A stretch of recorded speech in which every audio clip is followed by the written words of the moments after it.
Labdien! Tātad prezentācija redzam, cerams. Tātad īsumā pastāstīšu par iedzīvotājiem pieejamo atbalstu un kā pie tā tikt un kam jāpievērš uzmanību. Uz doto brīdi aktīvs ir divas atbalsta programmas. Viena atbalsta programmā var iegādāties mazemisiju transporta līdzekļus un bezemisiju transporta līdzekļus, faktiski elektromobīļus un hibrīda automašīnas. Un otra atbalsta programma ir atbalsts mājsaimniecībām, kuras ietvaros var iegādāties saules paneļus, vēja elektrostacijas, siltumsūkņus, granulkatlus vai arī veikt pieslēgumu centralizētājas siltumapgādes sistēmai. Iepriekš bija vēl pieejams divas atbalsta programmas privātmāju energoefektivitāte Altum. Šobrīd tur pieteikšanās ir noslēgusies, taču aicinām arī sekot līdz, iespējams kādā brīdī tiks piešķirts atkal papildus finansējums un būs iespēja pieteikties. Tajā programmā gan vairāk prioritāte bija uz mājas energoefektivitātes paaugstināšanu. Un ceturtā atbalsta programma bija gaisa piesārņojuma mazinošu pasākumu īstenošana, kas gaida savu centrālo finanšu līgumu aģentūru. Arī šajā atbalsta programmā šobrīd nav atvērta pieteikšanās, taču iespējams tiks izsludināts 5. etaps, atkal atvērta pieteikšanās, līdzīgi kā iepriekšējā kārtā, kurā arī varēs pieteikties un, piemēram, iedzīvotāji nomainīt malkas katlus uz siltumsūkņiem.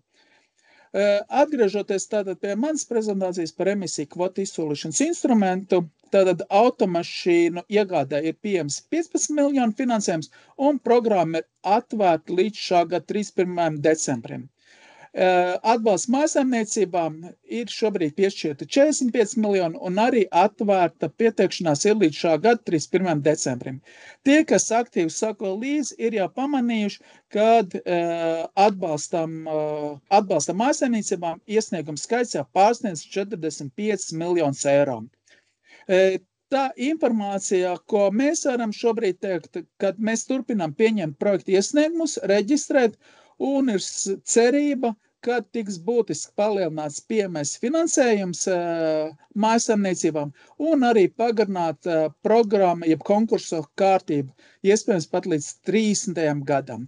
Tā kā sekot līdz EKI tīmekļa vietnē, par izmaiņām, ja nu kāds plāno veikt kāds projektu nākošajā gadā.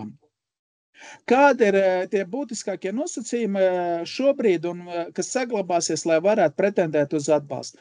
Projektu var iesniegt tikai fiziska persona, Latvijas Republikas patstāvīgais iedzīvotājs. Tātad, ja kāds dzīvo un patstāvīgi strādā Īrijā, bet viņam ir īpašums Latvijā, viņš nevar pretendēt uz atbalstu. Jāpiesakās ir ar elektronisko parakstu, un iedzīvotājiem, ja piesakoties, viņi norāda, vai viņi neveiks saimniecisko darbību, vai pieteiksies de minimis atbalstam. Un EKI atbalsta programmās, varbūt atšķirībā no citām atbalsta programmām, ir 5 gadu monitoringa periods uzraudzība, kur laikā mēs pārliecinamies, ka tiek nodrošināti projekta rezultāti un iekārtas strādā. Kas ir izslēdzošie faktori, lai pretendētu uz atbalstu? Nedrīkst būt nodokļu parādi, maksātnespējas process, starptautiskās un nacionālās sankcijas, arī sodāmība, kā arī parādnieks alimentu nemaksātājs. Īsumā par atbalstu bezemisiju, mazemisiju transporta līdzekļu iegādēm. Tātad ir divas lielās grupas. Viena, ja ir daudzbērnu ģimenes, un iedzīvotāji, kuriem nav daudzbērnu ģimenes goda karte apliecība.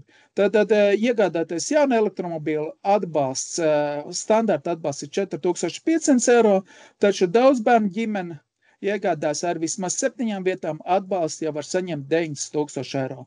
Lietotām elektromobīļiem atbalsts ir mazāks, tad sākot no 3350 līdz 6750.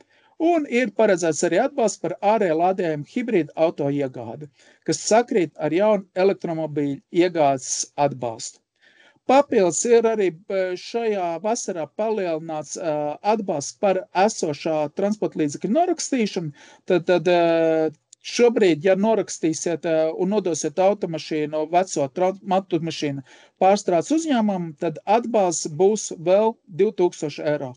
Tātad maksimālais atbalsts, ko viens iedzīvotājs var saņemt šās atbalsta programmas ietvaros, ir 11 000 eiro. Ko mēs saprotam ar bezemisiju, mazemisiju transporta līdzekļiem, tātad tie ir rūpnieciski ražoti, maksimālais ātrums vismaz 90 km/h, pārdošanas cena bāzes komplektācijā nepārsniedz 75 000 eiro bez PVN un nav mazāk par 8750 eiro bez PVN lietotiem. Arī vēl ir nosacījums, tātad viņš nevar būt, tā nobraukums nevar būt lielāks par 6000 km vai lietots ilgāk par 6 mēnešiem. Ja šie nosacījumi neizpildās, tad tāda mašīna ir atbalsta programmas ietvaros. Attiecībā uz lietotiem transporta līdzeklis nevar būt reģistrēts Latvijā ilgāk par 6 mēnešiem, un tā kārtība ir tāda, ka iedzīvotājs noskata, piemēram, Vācijā lietot transporta līdzekli, un tad kontaktējās ar e-tīmekļa vietnēm, kur ir saiti ielikt auto pārdevējiem un vienojas par atbalsta saņemšanu. Un nosacījumi elektromobīlim vismaz jānobrauc 150 km starp uzlādēm. Un hibrīda auto tā prasība ir vismaz 50 km. Pārējām tātad pie šīs dienas semināra tēmas, tātad atbalsts iedzīvotājiem, dzīvojamām mājām, tātad kā var uzlabot energoefektivitāti. Pirmais, kā mēs gribam teikt, kas, lai pretendētu, ir nosacījumi par māju. Tātad mājai ir jābūt nodotai eksploatācijā, vai tas būs jāizdara 5 gadu laikā. Otrais punkts ir ļoti būtisks, kur bieži ir pārpratumi esošos projektu iesniegumos. Tātad, jebkurā gadījumā mājai ir jābūt ierakstītai zemesgrāmatā un īpašuma tiesībām nostiprinātām uz atbalsta saņēmēju vārdu. Ļoti bieži ir gadījumi situācijas, kad dzīvojamā māja ir veikta uzmērīšana, taču kādu iemeslu dēļ tā nav ierakstīta zemesgrāmatā. Tātad, to, ko mēs sakam, konstatēt šādus faktus, iedzīvotājiem ir jāvēršās zemesgrāmatā un jāieraksta māja tajā. Sāku pietniekt, kā to parādās ieraksts, kā jāmbūv. Bet ja nebūs neviena būva ierakstīta zemesgrāmatā, kas ir status dzīvojamā māja, tad atbalstu nevarēs saņemt. Un tātad ministra kabineta noteikumi arī nosaka skaidrs būvu klasifikācijas kodus, kam ir jāatbilst dzīvojamai mājai. Faktiski, jebkur dzīvojamā māja var pretendēt, bet ja jums ir izmantot māju kā dzīvojamā māja, bet viņa ir kaut kā saimnieciskā vai garāži vai kāds cits, tad jums ir jāvēršas būvvaldē, jāizņem jauna inventarizācijas lieta par mājas būs klasifikācijas koda maiņu. Tagad jāpiezīmē, ka nevienmēr visos gadījumos tas būs iespējams. Kādi ir soļi līdz atbalstam, lai saņemtu jūs kā mājsaimniecības? Pirmais solis jums ir jāizvēlās iekārts un risinājums. Tad ministra kabineta noteikumi nevienā atbalsta programmā neuzliek būtiskus ierobežojumus, par šo atbildat jūs. Faktiski vienīgais nosacījums jums iekārts jāgādās no Latvijas komersanta. Pēc tam, kad ir iekārts iegādāts, pieņemts eksploatācijā un veikta apmaksa, jūs iesniedzat projektu iesniegumu. Un projektu iesniegumu izskatīs Vides investīciju fonds. Ja tas viss atbildīs, tad tiks noslēgts atbalsta līgums un uz jūsu norēķina konta jūs saņemsiet atbalstu, piemēram, par uzstādītā siltumsūkni vai saules paneļiem. Kam ir jāpievērš vēl uzmanību, ja kāds plāno vēl pieteikties, tad ir aizliegts veikt darījumus skaidrā naudā virs 7200 eiro. Tad par to ir paredzēta atbildība, un mēs vienmēr tādos gadījumos ziņām valsts dienestam. Arī, ja ir tuvu tai summai, tad tas ir aizdomīgi, tā kā maksāt ar bankas pārskaitījumu vai ar norēķinu karti. Attiecībā par saimniecisko darbību te ir uzskaitīti gadījumi, kuri identificēs kā saimnieciskā darbība, neatkarīgi no tā, vai jūs uz to legalizēšu vai ne. Tātad, ja jūs iznomājat telpas, klientu apkalpošanu dzīvojamā mājā, tā skaitās saimnieciskā darbība un, attiecīgi, tad jums vajadzētu laicīgi pieteikties de minimis atbalstam. Ko mēs arī atbalsta programmas ietvaros akcentējam, dziemā mājā jāievēro ugunsdrošības prasības. Tātad minimāli katra ēkas stāvā vienam dūmu detektoram un arī vienam ugunsdzēsības aparātam. Atšķirība, tas, kas ir svarīgi Rīgā un ko esam iekrāsojušos sarkano, kā es stāstīju iepriekšējā prezentācijā, jebkurš apkurs iekārtas maņa Rīgā ir jāsaskaņo. Tātad aicinām pirms projekta realizācijas vērsties Rīgā būvvaldē, bet Rīgas domē, un pārliecināties, ka jūs drīkstat nomainīt jūsu esošo apkursu risinājumu uz jūsu izvēlēto. Cik es zinu, ar siltumsūkņiem problēmas nav bijuši, ja, bet, ja kāds varbūt izdomās īpašā zonā uzstādīt granu apkursu katlu, var rasties arī nākotnē problēmas. Un arī, kāpēc ir saskaņojums vēl ar būvvaldi Rīgā, ir tā nosacījums vēsturiskā centrā nevar izvietot visās vietās saules paneļus. Tad arī tam jāpievērš uzmanību, ka tā ir īpaša prasība Rīgā, kad dažās vietās ir zoniem, kuros saules paneļus var likt, piemēram, tikai uz pagalmu pusi. Tātad kādi tie atbalsti, uz ko var pretendēt Rīgas iedzīvotāji šobrīd? Saules elektrostacija iegāde, vēja elektrostacija iegāde.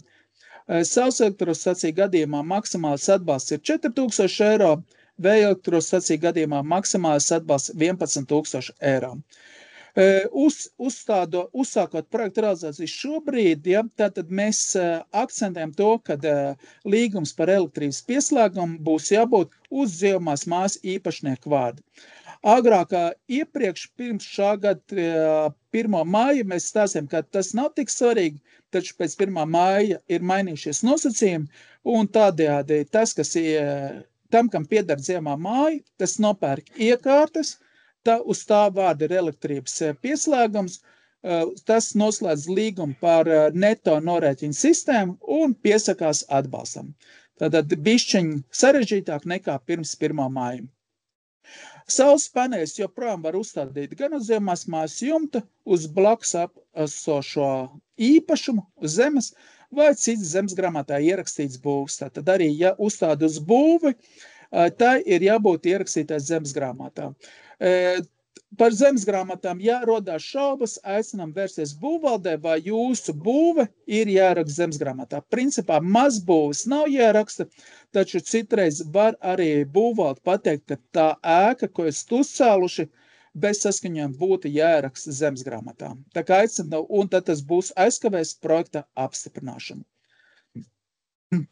Attiecībā uz jau pirmā prezentācijā stāstīto, tad iedzīvotājiem ir pieejams risinājums, kurā ietvaros var nomainīt esošos fosilos energoresursus, izmantošos apkurkatlu pret jaunu siltumenerģijas ražošanas iekārtu. Un šīs aktivitātes ietvaros jūs varat kombinēt brīvi, kā jūsu vēlamās aktivitātes. Tātad varat uzstādīt gan koksnes biomas katlu, kas piemērots granulu kurināmām, gan saules kolektoru sistēmas, gan dažādi tipas siltumsūkņus. Tātad, ja kāds baidās, ka siltumsūknis, gaisa, ūdens nespēs nodrošināt lielos mīnusos nepieciešamā siltumenerģijas daudzumu, viņš var aizstājot gāzes apkuru, vienlaicīgi uzstādīt arī koksnes biomasas katlu. Tātad tāda iespēja pastāv. Un mēs esam arī ierosinājuši mīs kabineta noteikumos grozījumos, ja tos saskaņos, kad saules kolektoru sistēmas, kas ir paredzēts karstā ūdens saražošanai, varēs uzstādīt arī tajos gadījumos, ja nenomainīs fosilos energoresursus izmantošo apkursu katlu. Tātad iespējams nākotnē arī vairāk iedzīvotāji varēs uzlikt gan saules kolektors, gan saules paneļus. Kā jau redzat bildē, ar fosiliem energoresursiem fosilais energoresurs nav malka. Tas ir viens no klasiskākajiem piemēriem, gadījumiem, kuros netiek apstiprināts projekts. Tātad malkas katla nomaiņa uz siltumsūkni nav atbalstām programma emisijas kvotu izsolīšanas instrumentu ietvaros. To varēja darīt centrālā finanšu līguma programmas ietvaros, bet ne EKI. Arī granulas nav, tātad ar fosilo kurināmo mēs saprotam gāzi ogles, dīzeļdegvielu. Un tātad iedzīvotājiem ir pieejama arī joprojām atbalsta programma, ja izvēlās izveidot pieslēgumu centralizētai siltumapgādes sistēmai. Šī ir aktivitāte, kurā atbalsts ir paredzēts ne tikai par siltummezglu izveidi, bet arī par projektēšanu un būvdarbiem. Visās iepriekš minētās atbalsta programmās, atbalsts ir paredzēts tikai par iekārtu iegādi. Un mājas pieslēgums centralizētai siltumapgādes sistēmai izveidēji faktiski vienīgais nosacījums nevar būt pēdējo 3 gadu laikā atslēgt no centralizētās siltumapgādes sistēmas. Un šī ir tās virziens, kur var arī daudzdzīvokļu mājas ļoti viegli pieteikties. Tātad, ja daudzdzīvokļu māja grib pieslēgties centralizētai siltumapgādes sistēmai, tātad atliekas mājas īpašniekiem sasaukt mājas kopības sanāksmi, vienoties par to, ka māja plāno ierīkot siltumapgādi, un tātad iesniedz projektu, un tātad saņem atbalstu par centralizētās siltumapgādes sistēmas mezglu izveidi. Te uzreiz mēs arī pasakam, ka tas nenozīmē, ja mājā ir 8 dzīvokļi, tiek izveidots pieslēgums centralizētai siltumapgādes sistēmai, kad vienlaicīgi uzreiz visiem 8 dzīvokļiem būtu jāpieslēdzas arī izveidotajai centralizētajai sistēmai. Tātad to var arī darīt pakāpeniski, Tātad mērķis ir programmās maksimāli sekmēt centralizētās siltumapgādes sistēmas izveidi, un tur, kur tas ir iespējams, lai mājas pieslēdzas. Tātad faktiski nav nekāda ierobežojuma. Ja kāds grib pieslēgties, tātad aicinams vērsties pie mums, mēs sniegsim konsultācijas, lai varētu pieslēgt dzīvamā māju centralizētai siltumapgādes sistēmai. Te gan jāsaka, kāda iekšē tīkla pārbūve gan nav attiecama, to gan veids par saviem līdzekļiem. Un tad īsumā varbūt kāds tad ir Rīgas stāsts uz doto brīdi emisijas kvotu izsolīšanas instrumentu programmas ietvaros. Ja mēs runājam par granulu kurināmo, granulu katliem, tātad ir iesniegt 30 projekti, un visbiežāk aizstāt devas gāze, un arī 5 gadījumos ogļu katli. Tātad arī esam ievietojuši karti, Rīgas karti, kā redzēt, tas ir vairāk ārpus Rīgas centrālās daļas, drīzāk nomalēs, kurās ir iedzīvotāji nomainījuši esošu apkurs katlu. Kā mēs esam bildē jau arī parādījuši, uzskatām redzams, atbalsts ir paredzēts par granulu katlu. Ir arī centrāla apkurs granulu kamīni, taču uzstādāt centrāla apkurs granulu kamīns, atbalsts nav paredzēts. Es saprotu, varbūt tas ir viens vārds tehniskajā pasē un rēķinos, taču tas ir būtiski, pie iekārt iegādes, lai pēc tam nesanāktu pārsteigums, kāpēc nesaņemat atbalstu. Attiecībā par zeme ūdens siltumsūkņiem tur īsti laikam stāstīt nebūs daudz, jo, kā redzat, ir 5 dabasgāzes katli aizstāt ar zeme ūdens siltumsūkņiem. Acīm redzot, zem ūdens siltumsūkņi ir pietiekoši dārgi no ierīkošanas viedokļa, arī laikietilpīgi, attiecīgi to, tā īpas projekts skaits nav pārāk daudz, bet jebkurā gadījumā atbalsts ir gan par siltumsūkņu iegādi, gan arī iekšē zemes kontūru izbūvi, tātad zemes kontūrs. Un siltumains šī atbalsta programmā ir attiecināmās izmaksas. Un gaisa ūdens siltumsūkņi ir vispopulārākais, ko Rīgas iedzīvotāji piesakās, nomainot esošos apkurs iekārtas. Tātad ir kopā ar EKI atbalstu realizēts 120 projekti, gandrīz par 500 000 eiro atbalstu, un tur gan jau tā projekta izvietojums ir pa visu Rīgas teritoriju. Šī gadījumā atbalsts ir paredzēts tikai par siltummaiņiem, tātad iekšējā ārē kontūru. Viss pārējais aprīkojums, mezgli, pievadi, boileri ārējie, tas nav attiecināmās izmaksas. Tātad noslēgumā tuvoties, kā tad ir tie mūsu secinājumi?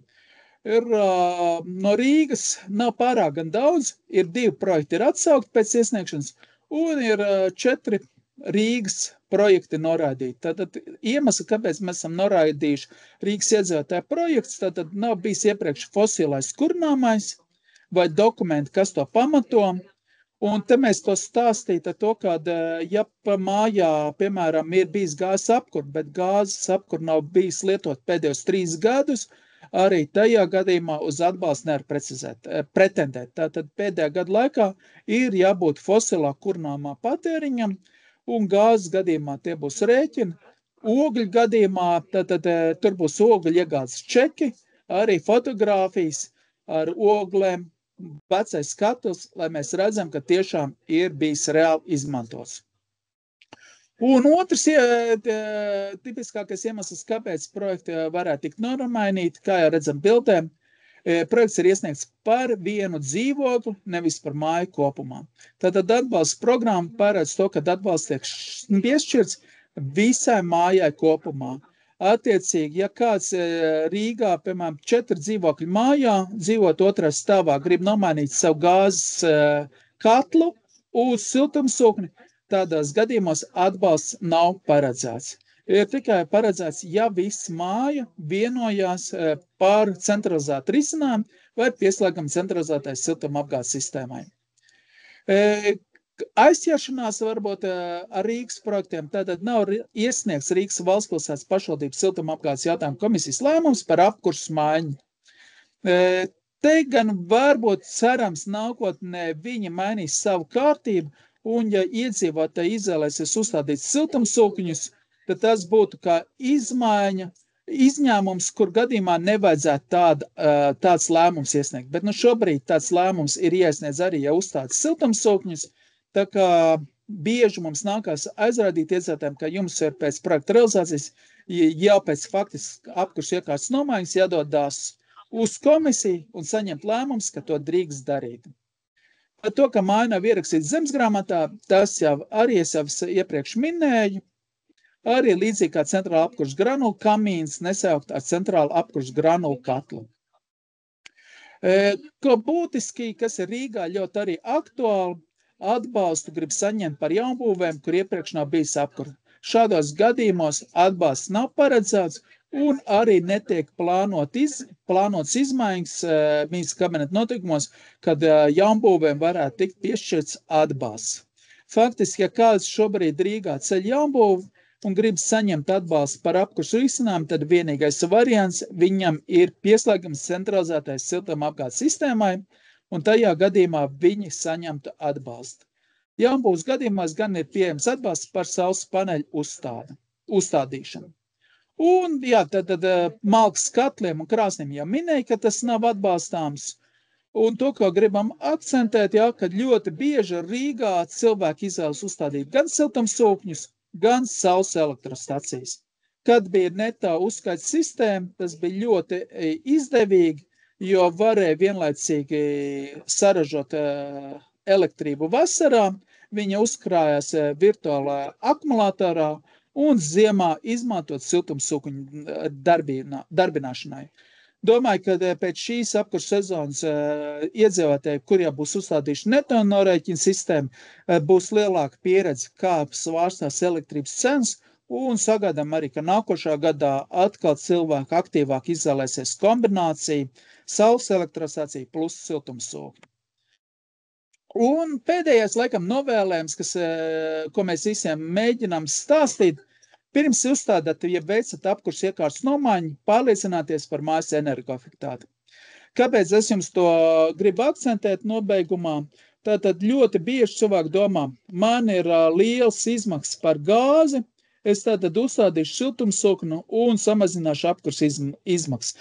Taču, ja tā mājā ir ļoti liels siltums zudumi, attiecīgi apkurses risinājuma maiņa būtiski nesamazinās mājas energoefektivitāti un izmaksas. Tā kā aicinām tomēr pirms lielām investīcijām pārliecināties, vai jums vispirms varbūt nav nepieciešams nomainīt mājas logus. Jo atkal, ja, piemēram, jums ir liela siltums zudums starp veciem logiem, jums iespējams nomainot logus, varēsiet iegādāties uzreiz jau mazāks jaudas siltumsūkni. Tas ir kā mūsu ieteikums. Un jā, ja kādi jautājumi, dodaties uz EKI tīmekļa vietni ekii.lv vai rakstiet, zvaniet, mēs jums palīdzēsim.